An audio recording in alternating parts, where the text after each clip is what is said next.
मित्रों, धर्म और संस्कृत की रक्षा करने के लिए अनगिनत रणवाकुरों ने, साहसी और मातृभक्ति संस्कृत के प्रति निष्ठा वालों ने अपनी कितनी ही आहुतियाँ दी हैं, इस संदर्भ में कहने की आवश्यकता नहीं। आज हमारे स्मृति में वो नहीं हैं, हम उनके विषय में पूरा नहीं जानते, ये हमारा दुर्भाग्य है। तो आइए आज ऐसे ही वीर के, बहादुर के, संस्कृतनिष्ठ महान व्यक्तित्व के संदर्भ में हम कुछ जीवन प्रसंग पर चर्चा करते हैं। नाम तो हमने बहुत सुना है वीर हकीकत राय का, जो अपने बालकपन में ही जिसने बहुत महत्वपूर्ण कार्य किए, किंतु उनके विषय में शायद जानकारी बहुत सीमित है। आइए जानते हैं।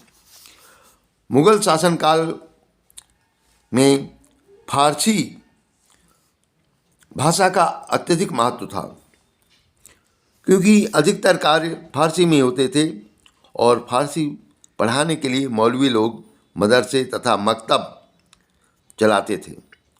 सियालकोट एक ऐसे ही मकतब के मौलवी साहब अपना मदरसा चला रहे थे। वहाँ कुछ संयोग के बाद वे कुछ समय के लिए बाहर गए तो बालकों ने हो हल्ला करना अपने स्वभाव के अनुसार शुरू कर दिया।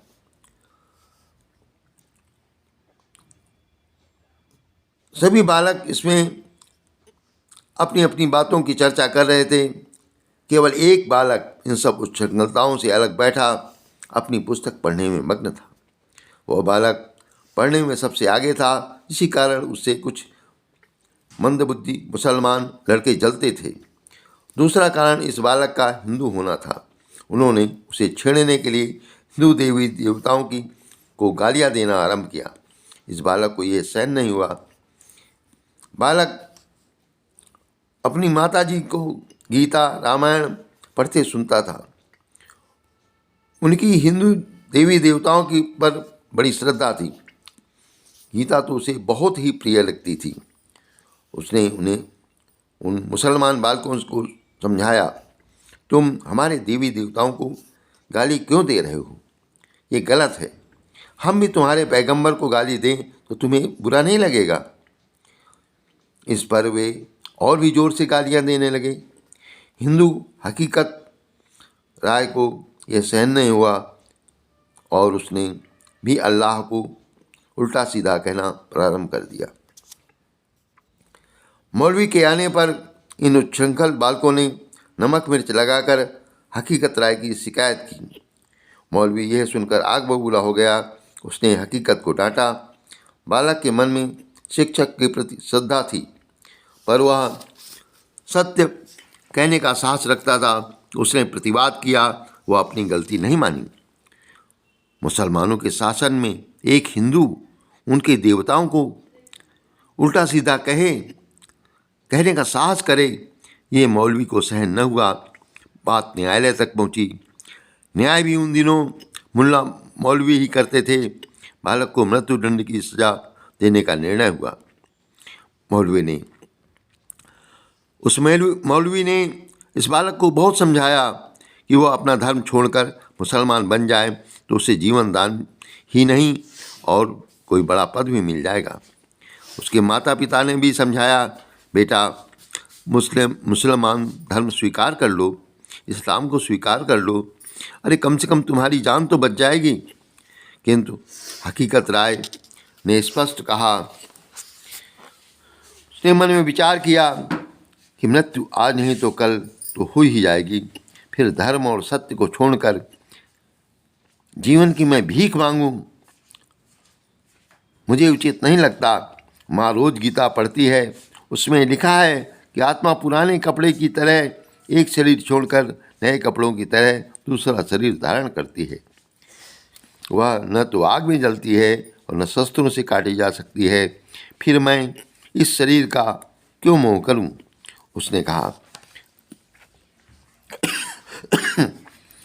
आप व्यर्थ चिंता करते हैं। मैंने कोई अपराध नहीं किया, मैं क्यों अपना धर्म त्याग दूं? माता पिता ऐसी बात सुन करके लाचार हो गए। एक अबोध बालक के आगे सारा राजतंत्र हार रहा था। ज्यों ज्यों बालक अपने निश्चय पर दृढ़ रहा, त्यों त्यों प्रलोभन भी बढ़ते गए। उसे सभी प्रकार के भय दिखाए गए, प्रलोभन दिए गए, किंतु हकीकत राय अपनी बात पर अटल रहा। सन 1934 बसंत पंचमी के दिन रावी नदी के किनारे हकीकत राय को मृत्युदंड देने के लिए ले जाया गया। वहाँ बड़ी भीड़ एकत्रित हो गई। जल्लाद हाथ में नंगी तलवार लिए खड़ा था। मुल्लाओं ने समझा कि अब डर जाएगा और इस्लाम स्वीकार कर लेगा।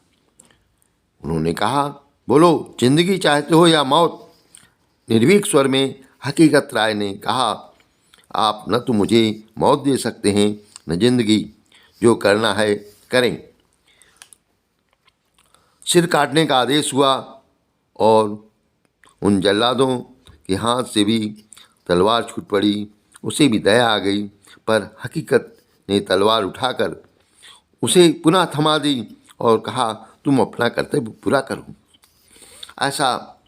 ऐसे वीर बहादुर दृढ़ निश्चयी हकीकत राय थे और फिर तलवार चली। हकीकत का सिर कट गया। सत्य पर मिटने वाला वो वीर अमर होकर लाखों को जीवन प्रेरणा का स्रोत बन गया और उसने प्रमाणित किया कि हम जो धर्म की बातें सुनते हैं वे केवल चर्चा के लिए नहीं अपितु जीवन में धारण करने के लिए हैं।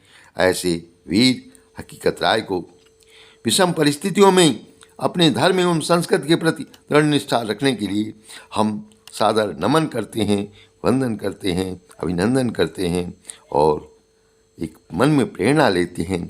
हम भी अपने सांस्कृतिक मूल्यों को अपने जीवन में धारण करेंगे।